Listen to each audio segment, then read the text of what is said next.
Jiwaraya Cakra parantos waktosna 80,5 FM Radio Cakra midangkeun dongeng Sunda Dora-Dori.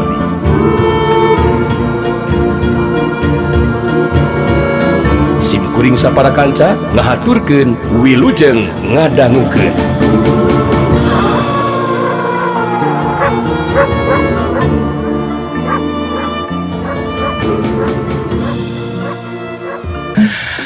Lantaran si Jari Sakti memang rek mondok sapeuting, atuh loba deui obrolan anu sejena bari diselang ku ngariung heula dahar. Sedengkeun di tempat sejen harita Anikanti keur gunter ngobrol jeung Macici. Harita Anikanti keur cumarita. Sigana Kanggeng Parma kapokeun meureunna nya mah. Pangnang teu aya di ka dieu oge. Muhun abdi ge memang teu tiasa ngahormat ka tamu atuh dah mah. Sasaat pupuh di Banjar Bulung anu kedah nama dihormat ku urang teh nya mah nya. Ulah sasauran kitu nyi Mas. Salirah teh kedah kaungan emutan nugikeun ka dinya nyi Mas. Mak mah wantun tumpangan tah. Tibatan kapok mah kalah kagawok nyi Mas. Jajakan nu aya sumping ka dieu mah kitu di Den Gempar. Nah aku naon cenah tiasa kitu. Margi saha jajakana atuh nyi Mas anu henteu bingah sareng bagja. Tiasa tepang sareng teras ngobrol sareng salira nyi Mas. Wanoja geulis rupi anu someah hade kasemah. Nu masih keneh bujang bakal kagembang. Atuh dudage bakal kagoda. Tiap lalaki kapati-pati nyi Mas. Kitu tah ari sangem emak mah nyi Mas. Emak mah meuni kaleuwihan kitu muji teh mak. Ge sakedap heula nya mah nya. Aya Kang Jured ka dieu aya naon cenah Kang Jured teh? Anikanti ningali kaluareun imahna. Di lebah buruan aya lalaki anu geus aya umuran. Harita terus muruk ka imahna Ki Sancang. Da puguh anu datang teh warga di eta lembur tang tuwe Anikanti apaleun ka eta jalma anu ngaran Jured. Harita kadatangan Jured dibagiakeun ku Anikanti terus sina asup ka jero imah. Sanggeusna aya di jero imah Anikanti ngawanohkeun heula ka Macici ka Jured anu geus kitu Anikanti tumanya ka Jured. Katingalin aku abdi mah. Bangun anu penting dengan Kang Jured teh. Kumaha aya naon Kang? Langkung ti payun hapunten ya. Willy akang ngaganggu gitu eueuh nyeta. Dinten kamari akang teh wangsul ngalaya dulur akang anu teu damang gitu. Tah, waktu akang nuju lumampah teh bang sareng tuang rama mohon Ki Sancang gitu. Kang Jured teh pangsarang pun bapaknya. Terus kumaha Kang Jured? Tah, tuang rama mah titip sahur ka akang gitu. Titip sahur kumaha Kang? Suwun sahur tuang rama teh ka salira nyi Mas sing tetep tenang sareng sabar cenah gitu. Margi tuang rama teh tos benak sareng si Jari Sakti gitu. Namun teu acan ngobrol anu panjang lebar. Tumali sareng eta tuang ramah da acan tiasa mulih ka lembur. Wargi dina mulihna oge tangtos bakal duaan sareng si Jari Sakti ieu Mas. Kitu tah titip saurna tuang ramah ka akang teh. Nu mawi ku akang enggal dibujeng ka dieu gitu amanat pamali teu didugikeun mah. Janten tuang ramah teh tos henteu sesah deui. Saurna milairan si Jari Sakti teh tos amprok dikieuna cenah Mas. Ari dikinten si Tatang Tamrin pek teh sanes da si Tatang Tamrin mah. Beungeut tidak cangkudu ieu mah kasep ieu mah. Sakumaha anu tos diharapkeun ku Sernyi Mas gitu. Ganteng cenah si Jari Sakti teh Mas. Kitu saur tuang rama teh. Paroman Anikanti jadi hegar marah mai. kawilang bunga hatena sabab anu jadi bapak tetela geus bisa tepung jeung jajaka anu nelah si jari sakti. Ani kanti netep ka Jurid atawa ka Jurid terus nyarita deui. Canten kitu titip saurna pun bapak teh Kang. Nuhun be atuh Kang Jurid turkeun sanepangan abdi. Kadugikeun cariusan pun bapak. Kinten-kinten ira saurna pun bapak teh tiasa muli ka lembur teh Kang. Tah leresan di nyama akang ge henteu tarang ieu Mas kitu. Wargi tuang Rama teh henteu nyaurkeun bade mulihna iraha kitu. Dah henteu lami ngobrolna oge nya Mas. Naraskeun di lampahna we gitu. Mohon bade nyusul si jari sakti saurna mah kitu Ji Mas. Janten kumaha atuh Ji Mas? Nyanteu kumaha Kang? Mun taina we abdi hoyong terang iraha pun bapak mulih ka lembur kitu. Tapi ku aya wartos kieu ge ka abdina tenang sareng bingah gitu Kang Jurid. Hartosna pun bapak teh dina kayaan salamet. Oh, rupina akang teh henteu lami ngadeus ieu teh. Penting nama ya sejang ngadugikeun cariusan tuang Rama we nya Mas gitu. Anu titip saur ka akang gitu. Nada pamit we nya Mas. Akang bade teras kabujang ka kebon ieu teh. Mohon mangga tukang Jurid. Nuhun ya Kang ya. Jurid geus kitu mah terus init deui. Sedengkeun Macici anu ngabandungan kana obrolan Ani Kanti jeung Jurid harita jadi panasaran sigana teh. Macici netep ka Ani Kanti terus nyarita. Dikupingkeun ku umat teh mohon eta tuang Rama kisancang tepang sareng si jari saktinya. Kejanten angkatna teh lemur teh bade milarian si jari sakti nya Mas. Nah kumaha eta teh nya Mas? Maksud mah teh nah wargi ka si jari sakti teh atanapi kumaha nya Mas?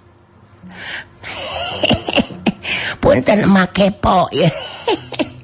Duh punten ya majan dan kumawan tuntu maros kitu kasalira nyi Mas.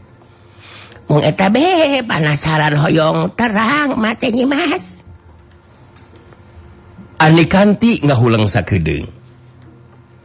Satadina mah Ani Kanti moal rek nyaritakeun ngeunaan kayaan anu sabenerna. Naon sababna pangna kisancang lunta teu lemur. Tapi lantaran Macicih tadi ngabandungan karena caritaan Jurid. Akhirna Ani Kanti boga pamikiran moal matak jadi masalah mun ngajelaskeun ngeunaan kayaan anu sabenerna ka Macicih. Ani Kanti netep ka Macicih bari imut terus kedalisan. Janten kieu mak.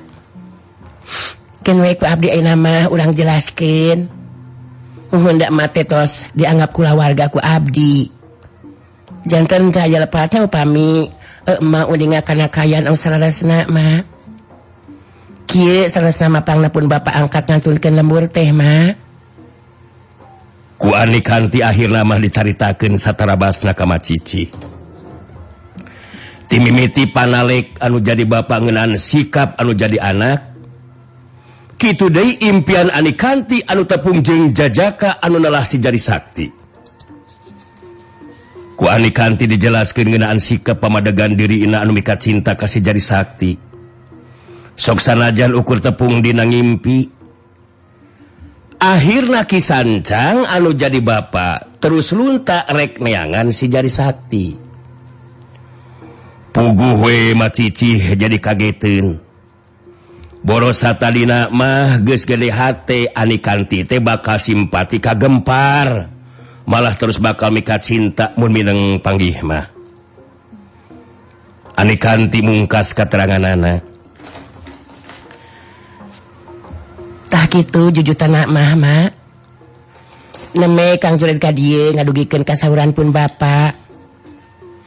Kantenan we abdi bingah upingna oge mak. Hartosna pun bapak engke mulih teh bakal sareng si jari sakti mak. Macicih ngahulang bari ngagerentos dina jero hatena.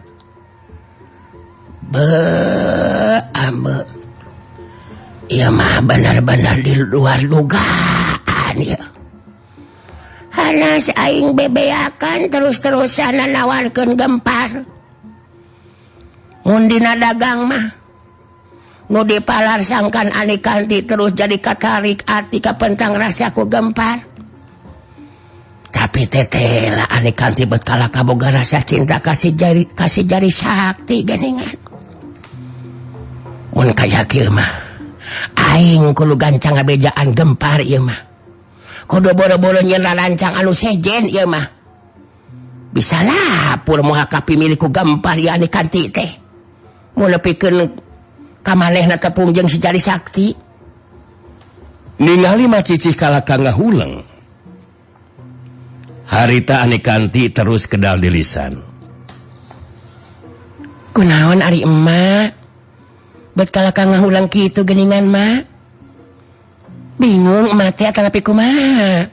Peda abdi mika cinta kasih jari sakti anu tepang dina impian. Sanes kitu nya Mas. Wong eta be mah rada kaget teh. Mohon teu nyangki. Kitu jujutanana kitu nya Mas. Mohon dari ngeunaan saira Nyimas kagungan rasa kacinta ka hiji jajaka eta mah ketang wajar Nyimas. Sareng hak pribadi Nyimas eta mah. Sok sanaos tepang sareng si jari sakti teh neme dina impenanya. Memang tepung dina impian mah. Tapi teteh lagi dengan anu nula si jari sakti teh memang aya sareng nyata mah. Henteu sakadar impian. Buktos apan pun bapak tos tepang sareng anjeunna nyata si jari sakti. Jantan keur abdi mah tos moal galidir deui mah. Pilihan abdi pikeun batur hirup teh aya deui kajabiti si jari sakti mah. Mun mah ge apal bakal ngiring binga. Engke mun dina waktosna abdi rendengan sareng si jari sakti. Leres teh mah. Atuh kan tenan we mah oge ngering bingah sareng bagja Nyimas. Samohon da mah oge tiasa ngaraoskeun atuh. Kumaha kayaan mana saira Nyimas upami engke dina waktosna tiasa kauntun tipung katapang beas laksana kapidoriat kitu. Kapalupuh nangtung jucung kapalupuh nangtung jucung kabela nyungcung gitu.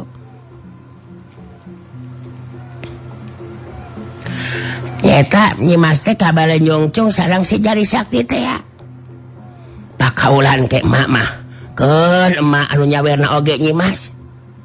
Semoda mah oge satacan janten pariaji teh kantos janten sinin heula.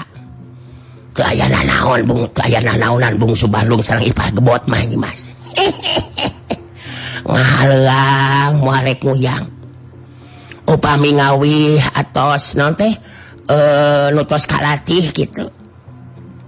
Emak mah upami kedah ngidung moal silung bae nembang moal sumbang Nyimas. Engke bae antosan ku Nyimas dina waktosna nya. Macicih kawilang bisa oge dina nyumputkeun semuna. Sok sanajan dina hate mah ngarasahan nyelu ku sikap jeung pamadegan Ani Kanti anu keukeuh mika cinta ka si jari sakti.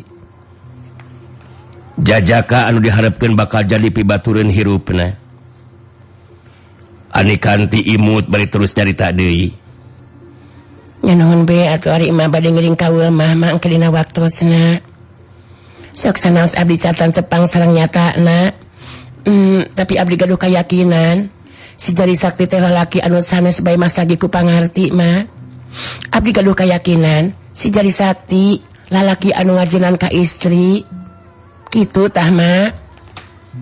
Macicih bari ngabandungan Ani Kanti nu cumarita. Harita ngupat dina jor hatena. Nya kumaha maneh we eta mah Ani. Tayakah kumaha oge maneh moal bisa laksana hiji jeung si jari sakti sani. Maneh mah tetep jadi pamajikanna si Gempar. Hampe kue si Jari Sakti dipuji oge. Da ukur semet implengan jeung kahayang ani. Anu puguh bakat jadi salaki maneh nyata Gempar. Dasar awewe lieur. Kala kami kacinta kasih Jari Sakti anu panggih dina ngimpi. Ngesidik we ya Gempar. Nyata di kieuna. Tapi isukan mah aing kudu gancang bebeja ka Gempar. Kudu badami ngeunah rancang anu sejen ieu mah yeuh. Cilaka lamun buru-buru panggih jeung si Jari Sakti teh. Mak Cici rada ngarenjag kaget waktu Ani Kanti nyarita deui. Pidoana we ti Mak Cici mak. Abdi seingat tiasa tepang sareng si Jari Sakti. Upami tos aya ka dieu sareng pun bapak mah. Ku abdi rek dicanet ulasina ka mana-mana mah. Ari tiasa tepaungal dinten mah abdi sareng si Jari Sakti tiasa neuleman kana kayan pribadi masing-masing. Nya sanes kitu mah.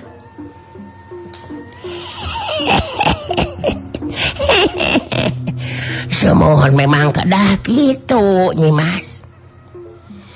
Saur sepuh mah mohon kedah silih kanyahokeun heula adat tabeat masing-masing kitu. Muh dari jalmi mah henteu aya anu sampurna kitu Nyi Mas. Tangtos bakal aya kirang sareng langkungna. Mung ari tos pada terang kana adat tabiat masing-masing mah Nyi Mas, mah dugikeun ka pana-pana teuing upami dugikeun ka aya pacok gelegan teh Nyi Mas. Nu ngobrol teh jadi terus ngalir ngidul. Dina sajaruni ngobrol teh Mak Cici mah geus yakin dina hatena manehna kudu buru-buru nepungan Gempar. Dina poe isukna kalawan alasan rek nurut anu anyar ngajuru di lemur. Nyatana di lemur sejen ka Ani Kanti mah harita Mak Cici terus indit ka Banjarbulung rek nepungan Gempar. Teka catur di jalana. Waktu tepi ke tempat anu dituju harita kadatangan Mak Cici dibagiakeun ku Gempar jeung Ki Jarong. Ngan Gempar rada kerung oge sabad paroman Mak Cici henteu hegar ka Wasasari. Gempar anu witih heula tumanya ka Mak Cici. Diperhatikeun ku kuring Mak Cici henteu pati bera geuningan Mak Cici. Henteu ka Wasasari, aya naon Mak Cici? Kumaha aya beja naon ieu teh? Cek bejakeun ka kuring. Mak Cici ngabagikeun paneteupna ka Ki Jarong jeung Gempar teu lila terus nyarita. Memang leres pangarsa. Mano mawi aina dongkap nepangan kasalira teh pangarsa. Margi aya nu saja didugikeun kitu pangarsa. Malihan kawilang penting nakaran kedah kauning aku saira pangarsa. Semohon mah oge ieu teh name terang kamari we ti Nyi Mas Ani Kanti anu teh tela kayaan manahna memang kitu geuningan pangarsa.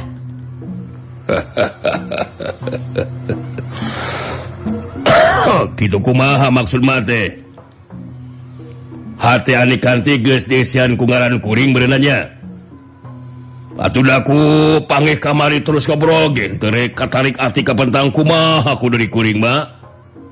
Anu matakeun teu kudu aneh mun Ani Kanti ngeprehkeun kayana si hatena. Manehna kaenteupan ku rasa cinta ka kuring mah. Bener teu Mak Cici? Punten awon anu kapi unjuk ge teh pangarsa.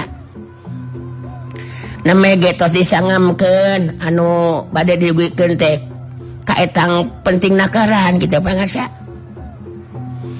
Semohon ayeuna ku umah bakal dijelaskeun. Namun saira pangarsa kedah tetap tenang gitu pangarsa. Ulah kaburu ku nafsu. Ari naon anu bakal didugikeun teh memang estu di luar dugaan ieu teh pangarsa. Gempar silih teuteub jeung Ki Jarong. Kajurung kurasa panasaran Ki Jarong si maling sakti milu mairan caritaan. Maksud Mak Cici teh di luar dugaan kumaha Mak? jika sok jelaskan geus teu kudu asa-asa atawa aya nu di dinding kelir sinang siloka mak caritakeun we satara basna ulah ge jadi milu penasaran ieu teh mah. Gempar terus netep antep ka Macici terus nyarita deui. Bener sok caritakeun satara basna mah teu kudu aya nu disumputkeun mah rek beja anu manis atau anu pahit kukuring bakal didegekeun mah. Coba naon tah nu penting nakaran keur kuring teh mah? Sok jelaskeun mah. Mohon. Semohon pangarsa. Mangga. Janten kieu ieu teh pangarsa. Ma oge neme dinten kamari terang kana kaayaan Anikanti anu salesna teh kitu. Kieu yeuh pangarsa. Macici terus nyaritakeun ngeunaan Anikanti. Anu nyaritakeun ngeunaan impianana ka Kisancang anu jadi bapakna. Atuh Kisancang nepikeun kaluntana rek neangan si Jari Sakti jajaka anu tepung dina impian jeung Anikanti. Kabehanana harita dicaritakeun ku Macici ka Gempar. Kalawan pinu perhatian Gempar jeung Ki Jaro ngabandungan kana guaran caritaan ti Macici. Sanggeusna ngarasa cukup beri kateranganana, harita Macici terus mungkas caritaanana. Tah janten kitu pangarsa. Anu tangtos be naon anu didugikeun ku emak teh bakal ngagetkeun ka salira pangarsa. Namun memang kitu kaayaan anu salarasna kitu pangarsa. Ku emak estu tos satara basna. Henteu aya anu disumput-sumput pangarsa. Atuh ayeuna mah nyangakeun be ka saira pangarsa. Gempar ngahuleng. Puguh jadi kaget menang keterangan ti Macici anu seperti kitu. Kaayaan anu memang di luar dugaan keur Gempar oge. Boros satadina mah manehna geus boga angkeuhan 2 atawa 3 kali deui oge panggih jeung Anikanti. Geus bisa dipastikeun rasa simpati Anikanti bakal beuki kuat ka Gempar. Ningali Gempar masih keneh ngahuleng dina kaayaan paroman anu ngemuka ambek. Harita Ki Jarong si Maling Sakti milumairan caritaan ditujukeun ka Gempar. Ieu kanyataan teh memang kawilang berat ya den Gempar ya. Kamari ieu urang panggih jeung si Jari Sakti teh maehna nulungan si Rawing. Ngagagalkeun pamaksudan den Gempar anu rek kabinasa si Rawing. Atuh ayeuna wanoja anu jadi implengan nyaeta Anikanti bet kalakah bakal kapimilih ku si Jari Sakti. Waduh. Ieu mah henteu bisa dianggap enteng. Teu bisa dianggap enteng ya masalah teh den Gempar. Rada nyak beureum beungeut Gempar waktu maehna nyarita. Edan.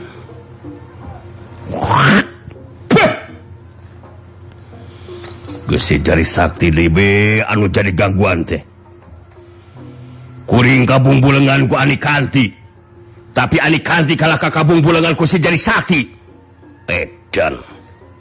Jelas ye kaayaan teu bisa diantepkeun. Kudu aya upaya sangkan Anikanti ulah panggih jeung si Jari Sakti. Atawa upaya sejena ngarah Anikanti robah kaayaan hatena. Carana si Jari Sakti kudu dianggap goreng pribadina ku Anikanti. Cikan cek Macici, upaya naon anu kudu dilakukeun ku urang mah. Kuring geus jelas teu mikeun mun Anikanti wanoja dipikat cinta kudu jadi milik si Jari Sakti mah. Ari sangga mah pangarsa.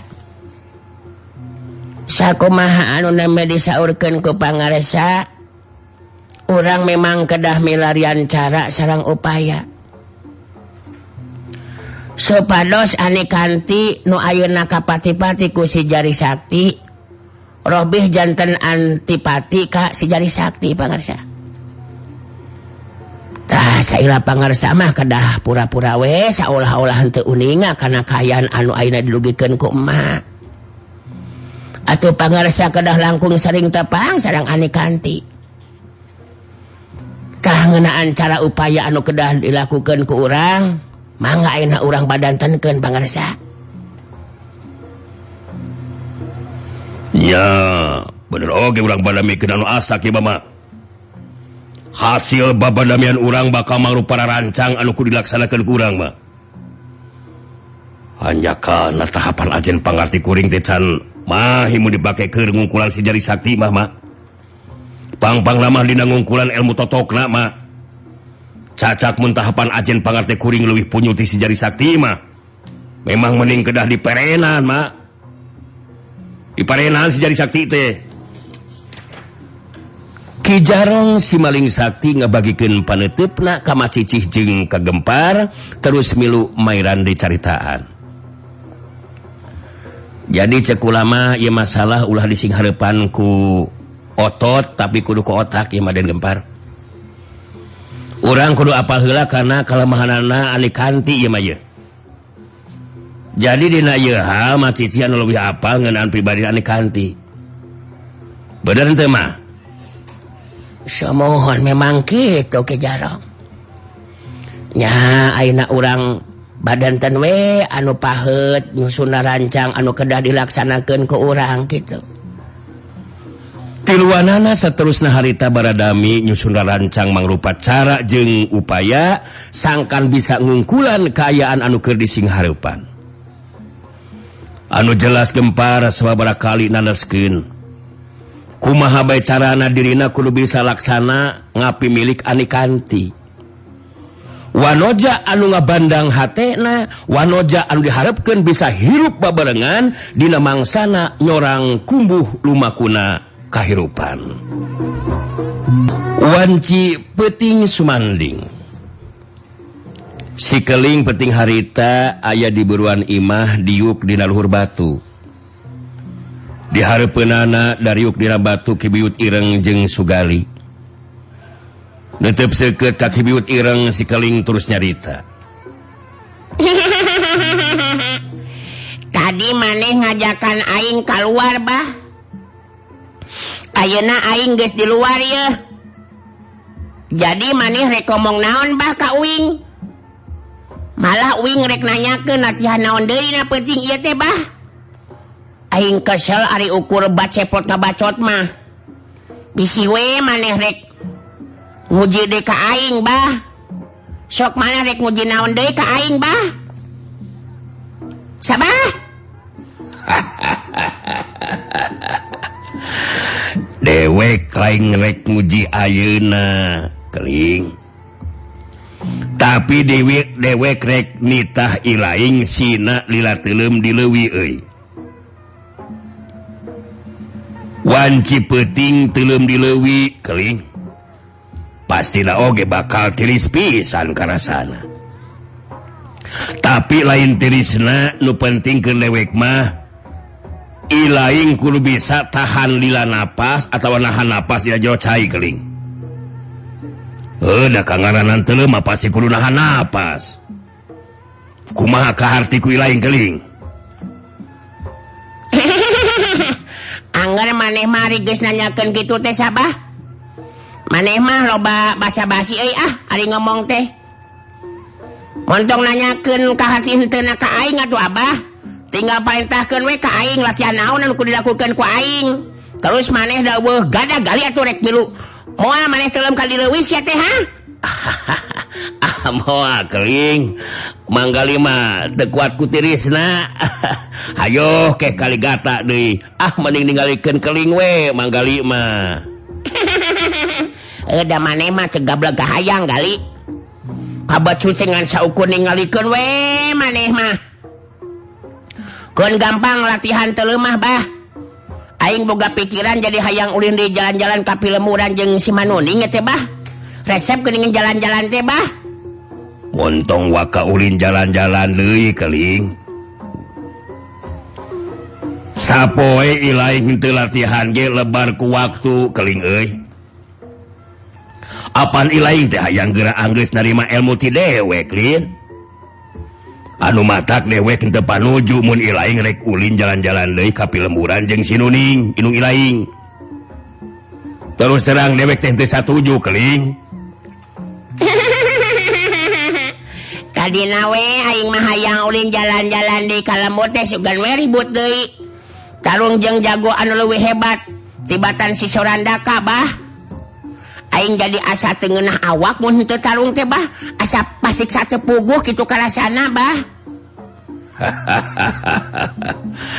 engke ge mun ku dewek ilaing geus dilepaskeun mangka ilaing bakal bebas rek ka mana wae oge keling ilaing bisa tandang makalangan di dunia kajawaraan keling tah kumaneh tangtang sakabeh jago jeung jawara anu makalangan teh ngantang tuwe anu kudu leuwih tila dilakukeun mah ngabinasakeun heula si Rawing jeung pamajikan katut anakna keling mun eta geus beres ilaing bisa bebas rek ka mana bae oge keling heuh ku aing pasti bakal diheulakeun mainan si Rawing jeung kulawargana mah atuh bah ku aing bakal dibuktikeun si keling leuwih hebat tibatan si Rawing bakal kabuka tah matana si Rawing teh saha bocah sakti si keling da mun dititah mantuk ayeuna ge modalan si Rawing aing sanggup bah aslina pret aing mah tah maling kekeun deui aing mah ngan cigana mah bisa ayeuna nya bahnya mal bisa daerah mah waktosna seep waktosna baraya cakra geuningan waktosna parantos teu nya kapan deui cak kanggo dinten ieu dongeng Sunda urang cekapkeun heula mung duy ka dieu enjing urang teraskeun deui nya tah kitu atuh sementawis sim kuring dora-dori amit mundur amit mungkur hatur nuhun tina sagala rupi perhatosanana mios